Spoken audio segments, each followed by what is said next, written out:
Tem muita coisa pra gente falar hoje, tem muita coisa. Inclusive já tem enquete ali, se você conseguiu assistir o jogo ontem, se você perdeu a luta contra o sono.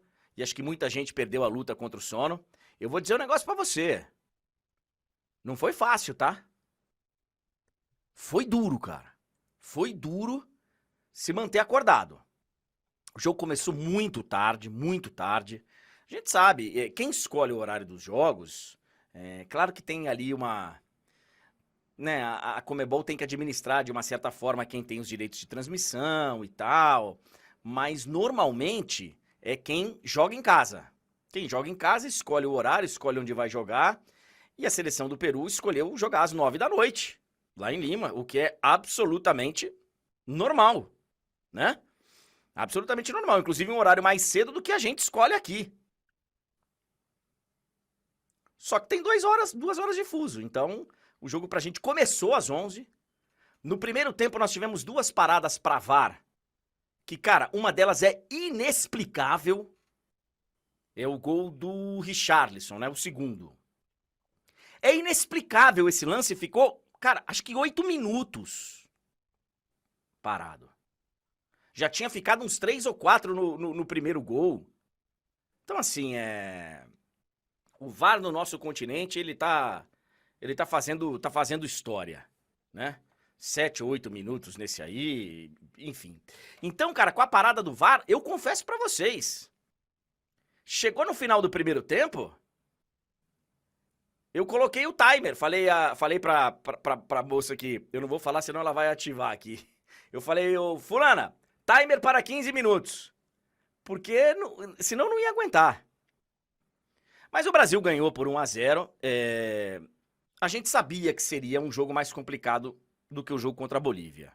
Eu falei aqui na segunda-feira, eu não sou daqueles, sabe, críticos ferrenhos de, mas ganhou da Bolívia, Bolívia. É assim, cara, eu sou um crítico ferrenho de 18 datas de eliminatórias e de não fazermos amistosos decentes quando temos a chance. A gente passou aí um ciclo inteiro jogando contra o Peru, Chile, e quando saímos pra jogar amistoso, jogamos contra o Gabão, jogamos... Isso aí eu sou contra. Porque isso aí, a gente já viu o que aconteceu. Aí o Brasil chega na Copa do Mundo, nunca chegamos tão bem, nunca chegamos tão favoritos, baseado em eliminatórias, basicamente, porque não é em amistosos também. Uma sensação bem falsa, inclusive. Então, eu sou um crítico das 18 datas, mas elas estão aí.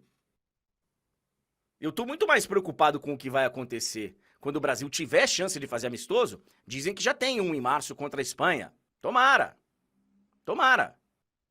Porque só o Brasil não consegue fazer amistoso, né? Falam, as seleções europeias, elas não têm data. Alemanha e França se enfrentaram ontem em amistoso. Só que são os jogos que a gente tem aí. Nós vamos ter 6 ainda. 4 ainda esse ano. Já tivemos 2, vamos ter 4 esse ano ainda de eliminatórias. Né? Esses jogos contra a Espanha, esse jogo contra a Espanha, né? O jogo lá que foi marcado durante o episódio do racismo contra o Vini e tal. Então, assim, o Diniz não tem culpa de começar a caminhada dele tendo esses 2 adversários pela frente. A Bolívia, a gente já sabia.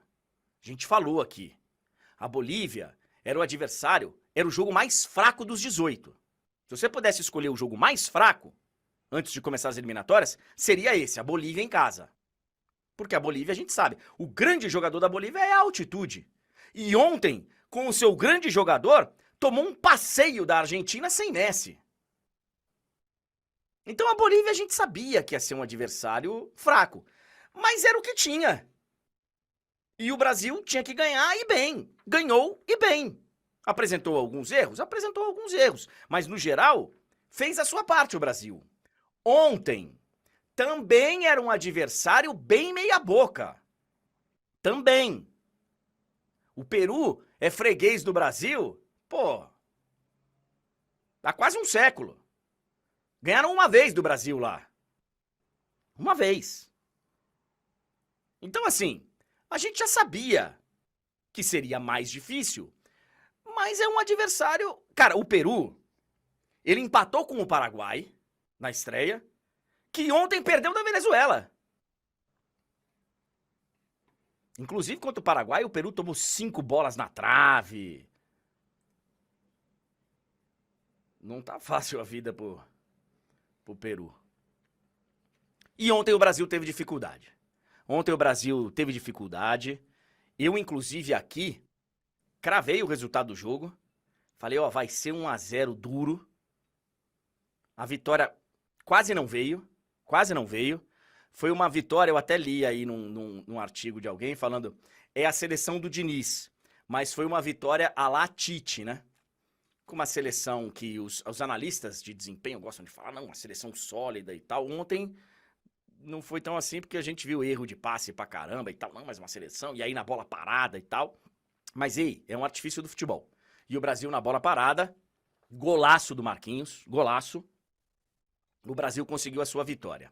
Agora, para você poder fazer um resumo do que foi essa primeira convocação e dessa primeira sequência aí de 2 jogos da era Diniz, a gente vai ter que esperar um pouquinho.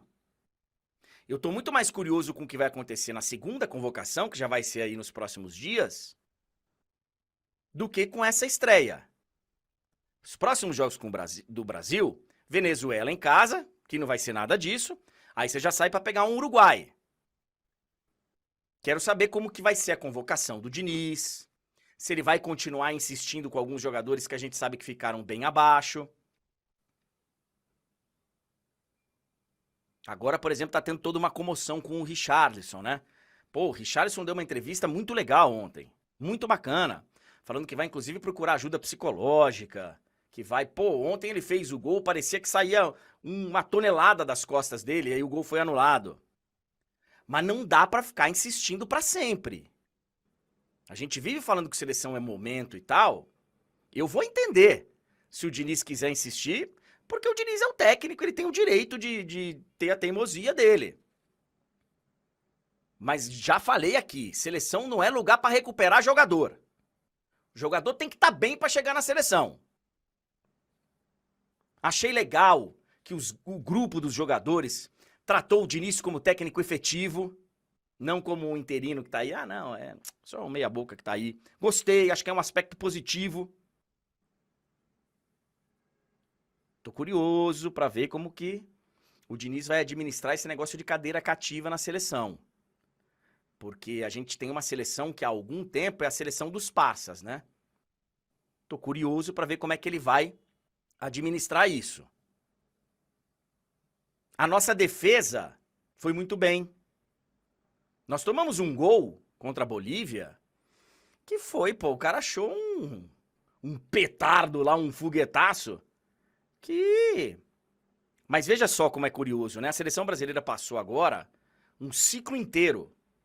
Toda a convocação tinham 3 zagueiros, Marquinhos, Militão e Thiago Silva, e só um que vinha para ganhar uma chance. Mesmo com o Brasil já classificado, mesmo fazendo amistoso, os 3 mesmos zagueiros, girava muito pouco um outro zagueiro. Uma época foi o Lucas Veríssimo, outra época não sei o quê. O que aconteceu? Fomos para a Copa com um cara que tinha uma convocação.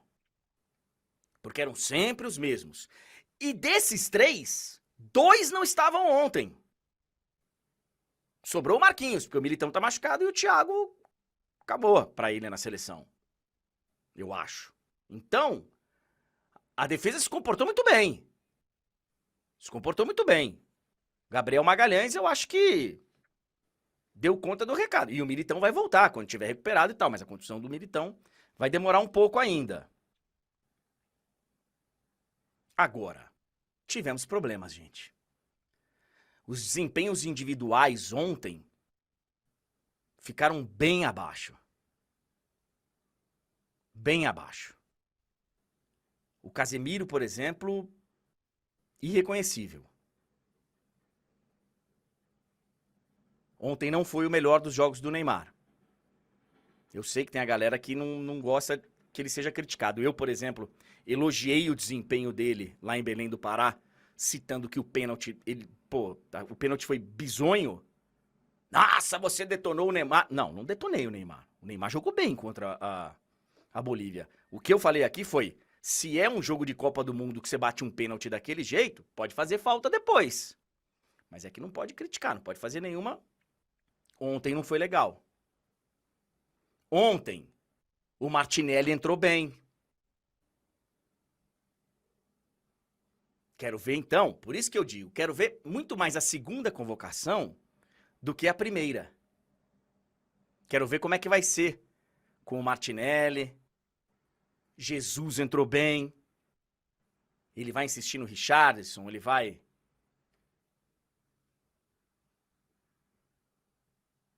Então, assim, eu vejo como um bom começo, mas não é pra gente ficar achando que, só deu certo quando pegou a baba. Não deixa de ter uma certa razão. Mas começar o trabalho ganhando 2 jogos, 100% de aproveitamento, é a tranquilidade que o Diniz precisa para poder seguir o trabalho. Porque se ele tivesse ontem, por exemplo, empatado o jogo, hoje já teria gente falando. Tá vendo? Chama o Ancelotti rápido. Chama o Ancelotti rápido, tem que vir agora. A sensação que eu tenho do Diniz é que ele tá chegando, medindo a temperatura, colocando o pensamento dele. E acho que o trabalho dele vai começar de fato a partir da próxima convocação. Essa primeira, ele convocou ali os caras que, né? Que ele tem o direito de convocar, porque ele é o técnico da seleção, mas muito cara que a gente olhou já na convocação e falou, esse, por que tá sendo convocado agora? Por que tá sendo convocado agora? Boa sorte pro Diniz e vamos ficar de olho aí nas próximas convocações, porque, agora, surpreendente, hein? Depois da primeira rodada aí, primeira e segunda horas, Brasil e Argentina liderando. Quem imaginou que isso aconteceria, né? 9h15.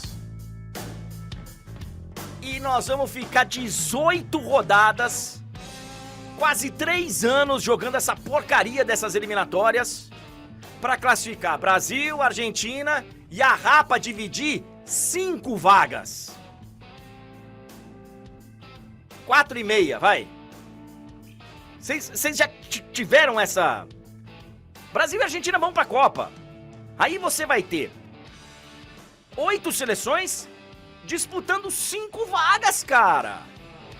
Aí chega na Copa do Mundo, perde pra uma seleção média da Europa.